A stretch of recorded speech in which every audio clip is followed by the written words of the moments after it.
तो चलिए फ्रेंड, आज का जो अपना टॉपिक है effect of low and high vacuum in condenser को स्टार्ट करते हैं। तो फ्रेंड्स, पिछली वीडियो में हम लोग इस डायग्राम को बहुत ही अच्छे से डिटेल से समझे, यानी रैंकाइन साइकिल का टीएस डायग्राम को बहुत अच्छे से हम लोग समझ चुके हैं। अगर अभी तक वो वीडियो नहीं देखे होंगे तो डिस्क्रिप्शन बॉक्स में उस वीडियो का लिंक दे दूंगा, प्लीज उस वीडियो को देख लीजिए, क्योंकि फ्रेंड्स ये हम लोग ऑलरेडी डिस्कस कर चुके हैं। तो फ्रेंड्स, पिछली वीडियो में हम लोग देखे थे 1 से 2 पॉइंट तक क्या था फ्रेंड्स, हमारा 1 से 2 पॉइंट तक बीएफपी क्या करेगा, लिक्विड को प्रेशराइज कर रहा था, लिक्विड को हाई प्रेशर से डिलीवर कर रहा था। और फ्रेंड्स 2 से यहां क्या था, हमारा इकोनोमाइजर में हीट का एडिशन हो रहा था, यहां से यहां हमारा बॉयलर में हीट एडिशन हो रहा था, और इस पॉइंट से यहां तक हमारा सुपर हीटर में हीट का एडिशन हो रहा था।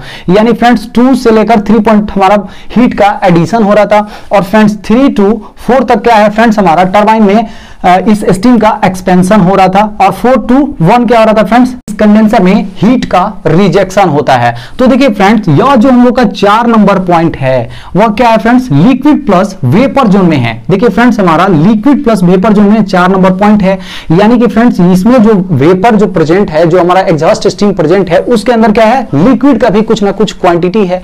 अगर फ्रेंड्स किसी वेपर में, किसी स्टीम में अगर लिक्विड है, इसका मतलब क्या है फ्रेंड्स, वह वेट स्टीम है। तो फ्रेंड्स जो टरबाइन से स्टीम जो हम लोग का एग्जॉस्ट होता है, यानी यहां पे जो आता है उसके अंदर क्या होता है, वेट स्टीम होता है। फ्रेंड्स इस एग्जॉस्ट स्टीम में वेट स्टीम का परसेंटेज मैक्सिमम कितना होना चाहिए, उसके लिए टरबाइन मैन्युफैक्चरर द्वारा एक स्टैंडर्ड डाटा प्रोवाइड किया जाता है कि फ्रेंड्स हमको 12% से ज्यादा हमको वेट स्टीम नहीं होना चाहिए, यानी कभी भी हो तो फ्रेंड्स 12% से हमारा बिलो वेट स्टीम होना चाहिए। तो फ्रेंड्स चलिए अभी हम लोग समझते हैं कि अगर यहां पे वैक्यूम इंक्रीज कर रहे हैं या डिक्रीज कर रहे हैं तो क्या इफेक्ट आने वाला है, और इस वेट स्टीम को क्यों रेस्ट्रिक्टेड किया गया है टरबाइन मैन्युफैक्चरर द्वारा। तो चलिए फ्रेंड्स अभी हम लोग इसको समझते हैं। तो फ्रेंड्स इस एग्जॉस्ट स्टीम का प्रेशर कितना होना चाहिए, इसके लिए टरबाइन मैन्युफैक्चरर द्वारा एक स्टैंडर्ड प्रोवाइड किया जाता है, उससे नीचे आपको किसी भी कंडीशन में ड्रॉप नहीं करना चाहिए। तो देखिए फ्रेंड्स, कभी भी अगर आप टरबाइन का नेम प्लेट देखेंगे तो आपको वहां पे दिख जाएगा कि टरबाइन का एग्जॉस्ट स्टीम का प्रेशर कितना होना चाहिए, वहां पे लिखा हुआ रहता है। तो फ्रेंड्स नॉर्मली जो लिखा रहता है उसका वैल्यू होता है 0.12 kg पर सेंटीमीटर स्क्वायर। तो फ्रेंड्स इतना स्टीम हम लोग को इस कंडेंसर में एग्जॉस्ट करने के लिए, अगर हम लोग इस कंडेंसर में अगर हम लोग वैक्यूम कितना रखेंगे फ्रेंड्स, 0.88 kg पर सेंटीमीटर स्क्वायर अगर हम लोग यहां पे वैक्यूम रखते हैं तो यह जो स्टीम है इजिली इस कंडेंसर में हमारा फ्लो करने लगेगा। तो फ्रेंड्स अभी हम लोग का यहां पे समझने वाली यह बात है कि अगर जो हम लोग का यह जो वैक्यूम है, अगर हम लोग 0.88 kg हम लोग का अगर डिजाइन है, अगर हम लोग इसका वैक्यूम इंक्रीज कर देंगे या डिक्रीज कर देंगे तो क्या इफेक्ट आने वाला है उसको हम लोग समझेंगे। हम लोग का डिजाइन के अकॉर्डिंग यहां पे अज्यूम करते हैं कि जो हमारा एग्जॉस्ट स्टीम है उसमें 12% हमारा क्या है, वेट स्टीम है। लेकिन अब हम लोग क्या करेंगे कि यहां पे हम लोग वैक्यूम और इंक्रीज कर देंगे। तो कितना है फ्रेंड्स, मान लीजिए 0.88 है तो यहां पे हम ला दिए 0.95 kg पर सेंटीमीटर स्क्वायर। ठीक है, वैक्यूम हम लोग यहां पे मेंटेन करने लगे। तो फ्रेंड्स इसका क्या होगा, जैसे हम लोग का वैक्यूम मेंटेन करेंगे तो इसका अगर एब्सोल्यूट प्रेशर की बात करेंगे तो वह क्या होगा। तो फ्रेंड्स जैसा कि हम लोग जानते हैं कि एब्सोल्यूट प्रेशर क्या होता है, atmospheric pressure plus gauge pressure. तो गेज प्रेशर यहां पे क्या है फ्रेंड्स, हमारा निगेटिव में है, तो एटमॉस्फेरिक प्रेशर अज्यूम कर लीजिए 1 kg, तो 1 kg पर सेंटीमीटर स्क्वायर माइनस 0.95 kg पर सेंटीमीटर स्क्वायर। तो एब्सोल्यूट प्रेशर हम लोग का लगभग कितना आ जाएगा, 0.05 kg पर सेंटीमीटर स्क्वायर, यही आएगा ना। तो फ्रेंड्स यहां पे जो मान लीजिए प्रेशर कितना था, हम लोग का एग्जॉस्ट प्रेशर 0.12 था, लेकिन अगर हम लोग इसका प्रेशर और डिक्रीज करेंगे तो यह जो हम लोग का लाइन है फ्रेंड्स वह क्या होगा, और नीचे आएगा। तो फ्रेंड्स मान लीजिए यहां पे हम लोग का जो प्रेशर है वह कितना है, 0.05 kg पर सेंटीमीटर स्क्वायर है। यह भी हमारा क्या हो जाएगा, यानी जैसे हम लोग वैक्यूम इंक्रीज करेंगे तो यह जो लाइन है यानी हम लोग का स्टीम का और भी एक्सपेंशन होगा। तो फ्रेंड्स अब देखिए यहां पे हम लोग का जो एग्जॉस्ट स्टीम का प्रेशर है अब हमारा यहां पे आ गया। तो फ्रेंड्स अगर हम लोग इस पॉइंट पे अगर सैचुरेशन टेम्परेचर की बात करेंगे तो फ्रेंड्स जैसे ही हम लोग स्टीम टेबल में जाएंगे और इतना प्रेशर पे सैचुरेशन टेम्परेचर देखेंगे तो अप्रॉक्स वैल्यू हम लोग को मिलता है 55 टू 60 डिग्री सेल्सियस के अप्रॉक्स हम लोग को सैचुरेशन टेम्परेचर मिलेगा। और फ्रेंड्स एक चीज हम लोग यह भी जानते हैं कि अगर हम लोग प्रेशर बढ़ाएंगे तो सैचुरेशन टेम्परेचर भी बढ़ेगा, यानी pressure is directly proportional to saturation temperature. यानी कि फ्रेंड्स जैसे हम लोग प्रेशर को ड्रॉप करेंगे तो सैचुरेशन टेम्परेचर भी हम लोग का ड्रॉप होगा। तो फ्रेंड्स यहां पे हमने क्या किया, इस प्रेशर को क्या किया, डिक्रीज किया। तो यहां पे अगर हम लोग स्टीम टेबल में अब इतना प्रेशर पे सैचुरेशन टेम्परेचर देखेंगे तो हम लोग का जो वैल्यू है बहुत ही कम आएगा। तो अप्रॉक्स मान के चलते हैं फ्रेंड्स, हमको 45 डिग्री सेल्सियस सैचुरेशन टेम्परेचर मिल रहा है। यानी कि फ्रेंड्स जैसे हम लोग यहां पे वैक्यूम इंक्रीज कर रहे हैं, जैसे हम लोग वैक्यूम इंक्रीज करेंगे तो जो एग्जॉस्ट स्टीम आएगा उसका टेम्परेचर कितना होगा, 45 डिग्री सेल्सियस टेम्परेचर होगा। तो फ्रेंड्स अब देखिए यहां पे हम लोग क्या करते हैं, इस कंडेंसर में इस एग्जॉस्ट सिस्टम को कंडेंस करते हैं।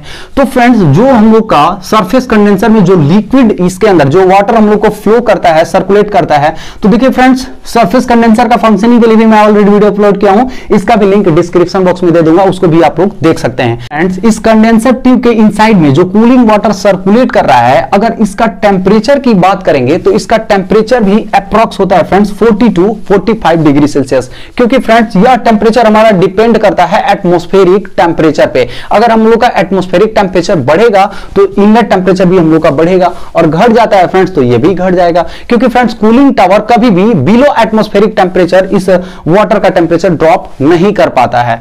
तो देखिए फ्रेंड्स अगर हम लोग का 45 degree Celsius water, cooling water इसके अंदर सर्कुलेट करेगा, एग्जॉस्ट सिस्टम भी हमारा उतना ही टेम्परेचर रहेगा, तो इसका अच्छे से हीट को एब्जॉर्ब नहीं कर पाएगा। तो फ्रेंड्स क्या होगा, यहां पे हम लोग का स्टीम जो है वो अच्छे से कंडेंस नहीं होगा। तो फ्रेंड्स अगर कंडेंस भी होगा तो यहां पे क्या होगा फ्रेंड्स, लिक्विड जो हम लोग का अवेलेबल होगा उसका टेम्परेचर क्या हो जाएगा, ड्रॉप कर जाएगा। क्योंकि फ्रेंड्स यहां पे हमारा कितना था, 55 डिग्री सेल्सियस था पहले, हम लोग जब इतना डिजायर्ड पे रखे थे तो कितना था फ्रेंड्स, 55 डिग्री सेल्सियस था। अब हम लोग क्या किए, प्रेशर ड्रॉप किए तो इसका टेम्परेचर कितना हो गया, 45 डिग्री सेल्सियस हो गया। तो फ्रेंड्स इन दोनों के डिफरेंस यानी कितना आ रहा है, डिफरेंस आ रहा है 10 डिग्री सेल्सियस।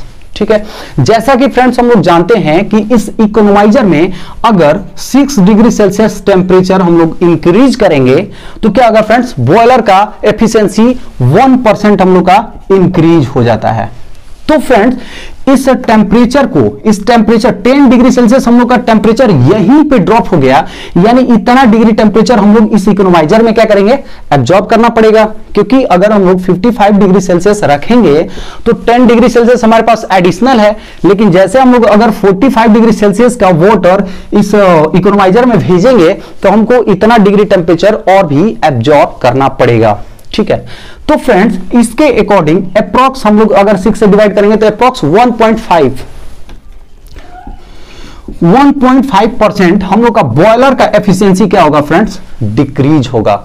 अगर हम लोग वैक्यूम बढ़ा रहे हैं तो हम लोग का बॉयलर का एफिशिएंसी भी क्या होगा, डिक्रीज होगा, क्योंकि हम लोग का कंडेंसेट है इसका टेम्परेचर डिक्रीज हो जा रहा है। तो पहला इफेक्ट हम लोग का यहां पे आएगा। तो देखिए फ्रेंड्स अगर हम लोग यहां पे हाई वैक्यूम मेंटेन करेंगे तो जो स्टीम का फ्लो होगा बहुत तेजी से इस कंडेंसर सेल में फ्लो होगा, क्योंकि फ्रेंड्स जैसा कि हम लोग जानते हैं कि बॉयलर में अगर हम लोग ड्राफ्ट इंक्रीज कर देते हैं तो आईडी क्या करता है, बहुत तेजी से फ्लू गैस को खींचना स्टार्ट कर देता है, और ड्राफ्ट जैसे हम लोग रिड्यूस करते हैं तो वहां पे क्या होता है, प्रेशर बढ़ने लगता है। तो सेम फंक्शन यहां पे भी है कि अगर हम लोग यहां पे वैक्यूम इंक्रीज कर देंगे तो बॉयलर में क्या करता है, फ्लू गैस को खींचता है, लेकिन यहां पे क्या करता है, इसका काम है इस एग्जॉस्ट स्टीम को खींचना। यानी कि फ्रेंड्स जैसे हम लोग वैक्यूम इंक्रीज कर देंगे तो जो स्टीम फ्लो है वह क्या है, बहुत तेजी से इस कंडेंसर में फ्लो करने लगेगा।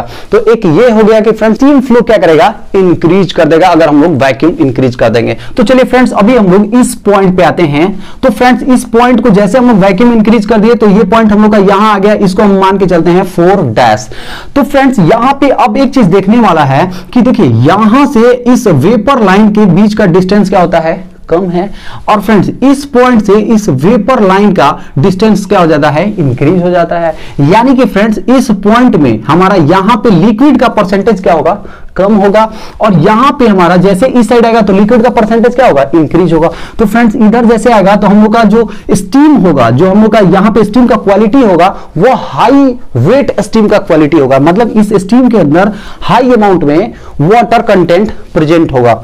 तो फ्रेंड्स यहां पे मान के चलते हैं कि जो हम लोग का वेट स्टीम अवेलेबल है वह कितना है, 20% हम लोग का वेट स्टीम या 15% वेट स्टीम अवेलेबल है, क्योंकि फ्रेंड्स टरबाइन मैन्युफैक्चरर द्वारा इस एग्जॉस्ट स्टीम में 12% से ज्यादा वेट स्टीम नहीं होना चाहिए। लेकिन फ्रेंड्स जैसे हम लोग यहां पे वैक्यूम इंक्रीज कर रहे हैं तो यहां पे क्या हो रहा है फ्रेंड्स, हम लोग का जो वेट स्टीम का क्वांटिटी इंक्रीज हो जा रहा है। तो फ्रेंड्स जैसे हम लोग का वेट स्टीम का क्वांटिटी इंक्रीज होगा तो क्या इफेक्ट आएगा उसको हम लोग समझते हैं। तो फ्रेंड्स जो स्टीम इस टरबाइन के अंदर फ्लो करता है उसका अगर वेलोसिटी की बात करेंगे तो सुपरसोनिक वेलोसिटी होता है, यानी बहुत ही हायर वेलोसिटी से स्टीम क्या होगा इसके अंदर फ्लो करेगा। अगर स्टीम के अंदर हमारा क्या है, मॉइस्चर है, यानी कि हमारा वाटर कंटेंट है, और जैसे हम लोग का इस ब्लेड पे क्या करेगा, इंपैक्ट करेगा। फ्रेंड्स जैसे ही हायर वेलोसिटी का वेट स्टीम इस ब्लेड पे स्ट्राइक करेगा तो क्या इफेक्ट होगा। तो जैसा कि फ्रेंड्स वेट स्टीम है तो इसका डेंसिटी भी क्या होगा, हाई होगा, यानी हायर डेंसिटी का स्टीम इस पे ब्लेड पे इंपैक्ट करेगा तो क्या होगा, कोई चीज हाई वेलोसिटी से कोई चीज पे हाई डेंसिटी के साथ उस पे स्ट्राइक करेंगे तो उसको क्या करेगा, ब्रेक करने की कोशिश करेगा, उसको तोड़ देगा। तो फ्रेंड्स जो हम लोग का लास्ट स्टेज का ब्लेड है उसको डैमेज भी कर सकता है अगर आप वेट स्टीम का क्वांटिटी जो है इंक्रीज करेंगे तब। इसीलिए टरबाइन मैन्युफैक्चरर द्वारा एक स्टैंडर्ड दे देते हैं कि इससे ज्यादा हमारा वेट स्टीम इस एग्जॉस्ट स्टीम में नहीं होना चाहिए, नहीं तो ये जो हम लोग का जो टरबाइन का ब्लेड है इसको डैमेज कर देगा। तो फ्रेंड जहां पे भी हम लोग का स्ट्राइक करेगा, स्टीम जहां पे भी स्ट्राइक करेगा वहां पे देखेंगे कि गड्ढा गड्ढा गड्ढा गड्ढा कर देगा, यानी उसको बोलते हैं हम लोग पीटिंग इफेक्ट। उसको पीटिंग इफेक्ट कर देगा, कॉरोड कर देगा, इरोड कर देगा, बहुत सारा प्रॉब्लम होता है। अगर मॉइस्चर है तो फ्रेंड्स वो क्या करेगा, यहां पे रिएक्शन करके वहां पे कोरोजन वगैरह भी प्रोवाइड कर सकता है। तो फ्रेंड्स अगर अल्टीमेटली हम लोग का यहां पे कोरोजन हो गया, पीटिंग हो गया, हम लोग का टरबाइन का ब्लेड डैमेज हो गया तो क्या होगा फ्रेंड्स, इस टरबाइन का एफिशिएंसी क्या हो जाएगा, डिक्रीज हो जाएगा। तो फ्रेंड्स यहां पे एक यह प्रॉब्लम आता है कि अगर हम लोग हायर वैक्यूम रखेंगे तो अल्टीमेटली हम लोग का बॉयलर का भी एफिशिएंसी डिक्रीज होगा, टरबाइन का एफिशिएंसी भी डिक्रीज होगा, स्टीम फ्लो रेट इंक्रीज हो जाएगा। और फ्रेंड्स अगर हम लोग का यहां पे स्ट्राइक करेगा तो इसके अंदर वाइब्रेशन का भी प्रॉब्लम आएगा, तो टरबाइन हमारा वाइब्रेट भी करेगा। तो बहुत सारा ये सब चीज प्रॉब्लम देखने को मिलता है। इसीलिए फ्रेंड्स हम लोग जो वैक्यूम है वो एक डिजायर्ड रेंज में रखते हैं। तो फ्रेंड्स देखिए मैं इसको ड्रॉ कर देता हूं, ये पॉइंट हम लोग का छूट गया है। तो ये देखिए हम लोग का लिक्विड, यहां पे हम लोग का अगर 45 डिग्री सेल्सियस है तो ये हम लोग का जो लिक्विड मिलेगा वो भी क्या है, 45 डिग्री सेल्सियस मिलेगा। उसके बाद हम लोग पंप वर्क करेंगे, उसके बाद हम लोग इसको इकोनोमाइजर में भेज के फिर से हमारा सर्किल होगा। तो देखिए फ्रेंड्स यहां पे हम लोग का वर्क डन तो इंक्रीज हो जाता है, लेकिन ये क्या क्या प्रॉब्लम आता है वो अभी हम लोग समझ ही गए हैं। तो वर्क नेटवर्क हम लोग का क्या हो जाएगा, अब हम लोग का नेटवर्क पहले हम लोग का 1 से लेकर 2 3 4 तक था, लेकिन अभी क्या हो जाएगा फ्रेंड्स, इसको मान लेते हैं 1 डैश से लेकर के 2 डैश, यहां पे 2 डैश हो जाएगा, 3 to 4 डैश। हम लोग का वर्क डन तो इंक्रीज हो जाता है, लेकिन उसके बाद क्या प्रॉब्लम आता है वो आपको समझ में आ गया होगा। अब हम लोग देखते हैं कि इस कंडेंसर में अगर हम लोग वैक्यूम क्या करेंगे, डिक्रीज करेंगे, यानी 0.88 है तो मान लीजिए हम लोग ला दे रहे हैं 0.78 kg पर सेंटीमीटर स्क्वायर, यानी पहले कितना था, मान लीजिए स्टैंडर्ड हमारा 0.88 kg पर सेंटीमीटर स्क्वायर था, उसका हम लोग क्या करेंगे, वैक्यूम क्या करेंगे, ड्रॉप कर देंगे। यानी क्या हो जाएगा फ्रेंड्स, मान लीजिए 0.78 kg पर सेंटीमीटर स्क्वायर आ गया। तो इसका एब्सोल्यूट प्रेशर की अगर बात करेंगे तो एब्सोल्यूट प्रेशर कितना हो जाएगा फ्रेंड्स, एटमॉस्फेरिक प्रेशर से इसको हम लोग माइनस कर देंगे तो हम लोग को एब्सोल्यूट प्रेशर निकल जाएगा। तो 1 में से जैसे माइनस करेंगे तो हम लोग का जो वैल्यू आ जाएगा फ्रेंड्स, अप्रॉक्स हम लोग का कितना आ जा रहा है, 0.22 kg पर सेंटीमीटर स्क्वायर। तो फ्रेंड्स यह जो पॉइंट है हम लोग का स्टीम जो एग्जॉस्ट करेगा इस कंडेंसर में, वह कितना इस पॉइंट पे हम लोग का एग्जॉस्ट करेगा, क्योंकि फ्रेंड्स हम लोग का प्रेशर क्या हो जाएगा, इंक्रीज होगा। जैसे हम लोग वैक्यूम ड्रॉप करेंगे तो जो एग्जॉस्ट स्टीम है कंडेंसर में जो एग्जॉस्ट हो रहा है वह इस पॉइंट पे अब क्या होगा, एग्जॉस्ट होगा। तो फ्रेंड्स यहाँ पे प्रेशर कितना है हमारा, तो 0.22 kg पर सेंटीमीटर स्क्वायर है। जैसे हम लोग इतना प्रेशर पे स्टीम टेबल में जाके सैचुरेशन टेम्परेचर देखेंगे तो हम लोग का जो वैल्यू है फ्रेंड्स वो क्या हो जाएगा, इंक्रीज हो जाएगा। तो मान के चलते हैं कितना है फ्रेंड्स, हमारा 65 डिग्री सेल्सियस हम लोग का क्या मिलेगा, इतना प्रेशर पे हम लोग का सैचुरेशन टेम्परेचर आएगा। यानी जो एग्जॉस्ट स्टीम आ रहा है इसका टेम्परेचर कितना होगा, अब हमारा 65 डिग्री सेल्सियस मिल रहा है। यहां पे भी हमारा जो लिक्विड है, जैसे हम लोग इसको कंडेंस करेंगे तो इसका भी टेम्परेचर क्या हो जाएगा, सेम हो जाएगा। तो यहां पे हम लोग का कितना मिलेगा फ्रेंड्स, तो 65 डिग्री सेल्सियस। तो देखिए हम लोग कंडेंसर में क्या करते हैं, सेम टेम्परेचर पे हीट का रिजेक्शन करवाते हैं, तो ये हम लोग का पहले वेपर जोन में था, मान लीजिए अभी हमारा लिक्विड जोन में आ गया। तो देखिए फ्रेंड्स, अब हम लोग का नेट वर्क क्या हो जाएगा, यहां पे रिड्यूस हो जा रहा है, क्योंकि फ्रेंड्स इस पॉइंट का मान के चलते हैं 1 डबल डैश, और यहां से हम लोग क्या करेंगे, बीएफपी वर्क करेंगे, तो इस पॉइंट को मान के चलते हैं 2 डबल डैश, और यहां से क्या होगा फ्रेंड्स, हमारा इकोनोमाइजर में जाएगा। तो फ्रेंड्स अब हम लोग का नेटवर्क जो इतना है, यह क्या जाएगा फ्रेंड्स, हम लोग का रिड्यूस हो जाएगा। अब हम लोग का जो पहले था 1 2 3 4, अब क्या हो जाएगा friends, 1 dash double dash 2 double dash 3, अब ये क्या हो जाएगा फ्रेंड्स, हमारा 4 डबल डैश। तो हम लोग का वर्क आउटपुट क्या हो जाएगा, रिड्यूस होगा, यानी कि टरबाइन जो है स्टीम से वर्क अच्छे से एक्सट्रैक्ट नहीं कर पाएगा, जैसे हम लोग का वैक्यूम ड्रॉप करेगा तब।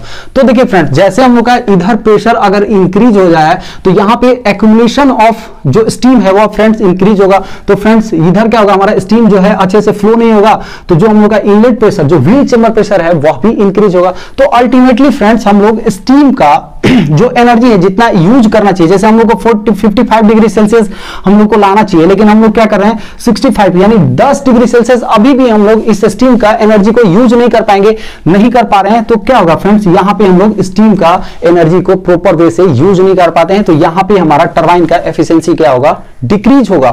तो फ्रेंड्स सेम लोड अचीव करने के लिए हम लोग को और भी स्टीम फ्लो का जरूरत पड़ेगा। तो फ्रेंड्स अल्टीमेटली क्या होगा, यहां पे स्पेसिफिक स्टीम कंजप्शन यानी एसएससी हम लोग का इंक्रीज हो जाएगा। तो देखिए फ्रेंड्स, यहां पे जैसे हम लोग वैक्यूम ड्रॉप कर रहे हैं तो क्या होगा, एक तो फ्रेंड्स हम लोग का जो स्टीम के अंदर जो एनर्जी है वो हम लोग टरबाइन द्वारा प्रॉपर वे से यूज नहीं कर पा रहे हैं। दूसरा, यहां पे हम लोग का व्हील चेंबर प्रेशर बढ़ रहा है, व्हील चेंबर प्रेशर बढ़ता है तो हम लोग का स्पेसिफिक स्टीम कंजप्शन भी इंक्रीज हो जाता है। अगर एसएससी इंक्रीज होगा तो अल्टीमेटली हम लोग का टरबाइन का एफिशिएंसी डिक्रीज हो जा रहा है। तो देखिए फ्रेंड्स, इस डायग्राम से आप डायरेक्ट समझ सकते हैं, अगर आप वैक्यूम बढ़ा रहे हैं तो हम लोग का जो आउटपुट, वर्क आउटपुट तो मिल रहा है, लेकिन क्या क्या प्रॉब्लम आ रहा है वो आपको समझ में आ गया। अगर आप वैक्यूम ड्रॉप कर रहे हैं तो इतना वर्क आउटपुट हम लोग का क्या हो जाएगा, रिड्यूस हो रहा है, और उसके बाद क्या क्या प्रॉब्लम आया हमने बहुत ही डिटेल से समझ लिया। उम्मीद करता हूं कि यह टॉपिक आपको अच्छे से समझ में आ गया होगा। अगर मेरा यह वीडियो आप लोग को अच्छा लगा, इंफॉर्मेटिव लगा, तो प्लीज मेरे वीडियो को लाइक कर दीजिए। अगर मेरे चैनल पावर पॉइंट डिस्कशन में आप लोग नए हैं तो प्लीज मेरे चैनल को सब्सक्राइब कर दीजिए। चलिए friends, thank you so much.